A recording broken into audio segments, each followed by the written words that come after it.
오늘 함께 나눌 말씀은 요한복음 10장 40절부터 42절 말씀입니다. 예수께서 다시 요단강 건너쪽 요한이 처음에 세례를 주던 곳으로 가서 거기에 머무르셨다. 많은 사람이 그에게로 왔다. 그들은 이렇게 말하였다. 요한은 표징을 하나도 행하지 않았으나 요한이 이 사람을 두고 한 말은 모두 참되다. 그곳에서 많은 사람이 예수를 믿었다. 오늘도 하나님의 말씀을 묵상하기 위해 나오신 모든 분들을 주님의 이름으로 축복합니다. 이제 우리는 요한복음 10장을 마무리하려 합니다. 예수님께서는 계속 함께 있었던 유대 지도자들을 떠나셨어요. 그리고 다른 곳으로 가십니다. 본문 40절입니다. 예수께서 다시 요단강 건너쪽 요한이 처음에 세례를 주던 곳으로 가서 거기에 머무르셨다. 예수님께서는 세례 요한이 세례를 주던 곳으로 가서 머무르셨대요. 아직 이곳이 어디인지 구체적으로 밝혀지지는 않았습니다. 어떤 의미에서는 다행인 것 같아요.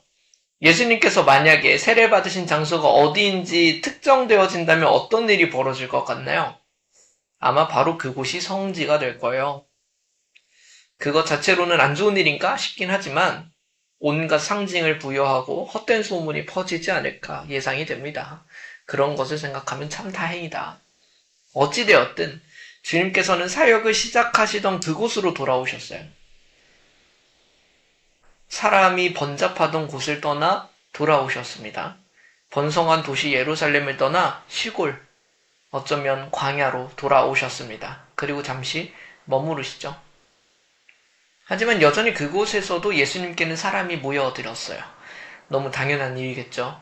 그런데 그 분위기가 앞에서 봤던 모습과는 사뭇 다릅니다. 본문 41절과 42절을 보겠습니다. 많은 사람이 그에게로 왔다. 그들은 이렇게 말하였다. 요한은 표징을 하나도 행하지 않았으나 요한이 이 사람을 두고 한 말은 모두 참되다. 그곳에서 많은 사람이 예수를 믿었다. 많은 사람이 예수님께 찾아왔대요. 그런데 그들의 고백을 주목해 보십시오. 요한은 표징을 하나도 행하지 않았으나 요한이 이 사람을 두고 한 말은 모두 참되다. 이것이 어떤 말인가요? 그들은 세례 요한을 잘 알고 있었습니다. 그는 기적을 행하는 사람은 아니었죠. 단지 사람들에게 회개의 세례를 선포하고 주었던 사람이에요. 그리고 예수님을 증언하던 사람입니다. 이들이 그의 증언을 믿었다는 거예요. 그렇다면 세례 요한이 예수님에 대해 증언하던 말씀이 무엇이었던가? 기억나시나요? 요한복음 1장의 몇 구절을 살펴보겠습니다. 27절입니다. 그는 내 뒤에 오시는 분이지만 나는 그분의 신발끈을 풀 만한 자격도 없소.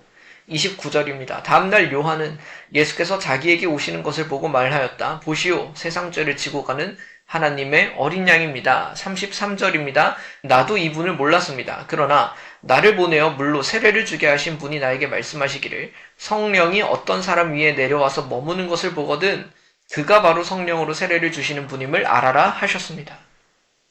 예수님은 세례 요한보다 훨씬 큰 분이다.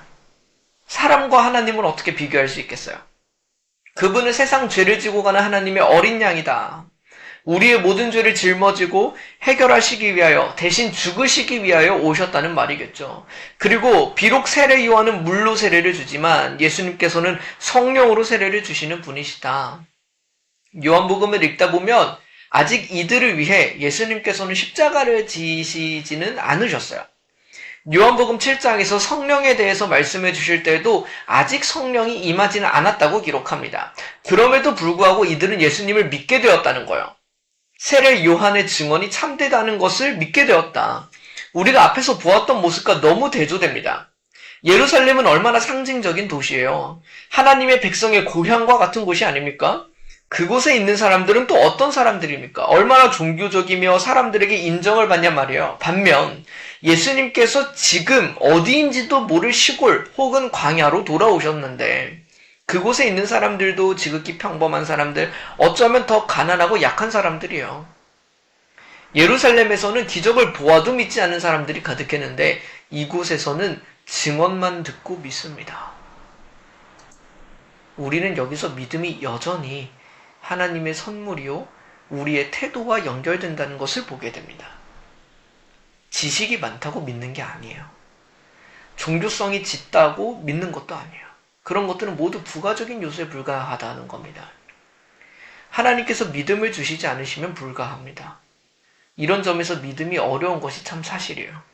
우리로 말미암아 시작되는 것이 아니거든요. 믿어지는 것도 은혜입니다. 이런 점에서 우리가 믿음에 대해 취할 수 있는 가장 우선된 자세는 기도입니다. 말씀이 믿어지지 않습니까? 하나님이 믿어지지 않나요? 때로 의심이 들고 힘이 드나요? 기도해야 됩니다. 다른 기도만 하는 게 아니라 정말 믿음을 구해야 돼요. 하나님께서 우리에게 믿음을 주시기를 구해야 합니다. 우리의 믿음도 하나님께 달려 있는 것입니다. 그런 한편 우리의 태도와 연결된다는 것을 우리가 주목은 해봐야 돼요. 믿음은 하나님께서 주시는 것이 맞습니다. 그러나 하나님의 예정과 우리의 자유로운 선택이 어떤 신비로운 형태로 결합되어 두 가지 요소를 모두 가지고 있는 것으로 보이는 것처럼 믿음도 마찬가지라고요. 하나님께서는 어떤 사람에게 믿음을 주세요. 그러나 그는 믿음에 관하여 하나님에 관하여 열리고 겸손한 마음을 가지고 있는 것도 사실입니다. 그러니까 우리에게는 겸손이 필요합니다. 우리에게는 열린 마음이 필요합니다. 사실 이미 결론 내리고 있는 거 아니냐는 거예요. 내가 알고 있는 것으로 나의 마음으로 이미 정해둔 것 아닌가. 이 문제를 해결하지 않으면 우리에게는 믿음의 문제도 해결되지 않을 겁니다. 믿음의 문제는 지식과 종교성이 아닙니다. 논리의 싸움이 생각보다 아닙니다. 하나님의 은혜와 겸손하고도 열린 태도가 첫 번째가 됩니다. 우리는 앞서 정말 긴 논쟁을 보았어요. 왜 이 논쟁이 우리에게 필요합니까? 결과론적으로 보자면 결국 믿었으면 좋겠다는 거예요. 그 논쟁들을 통해 우리는 무엇을 봤습니까? 안 믿는 사람들은 무엇을 보고 들어도 안 믿는다는 거예요. 설득해도 안 믿을 이유를 찾아낼 거라고요.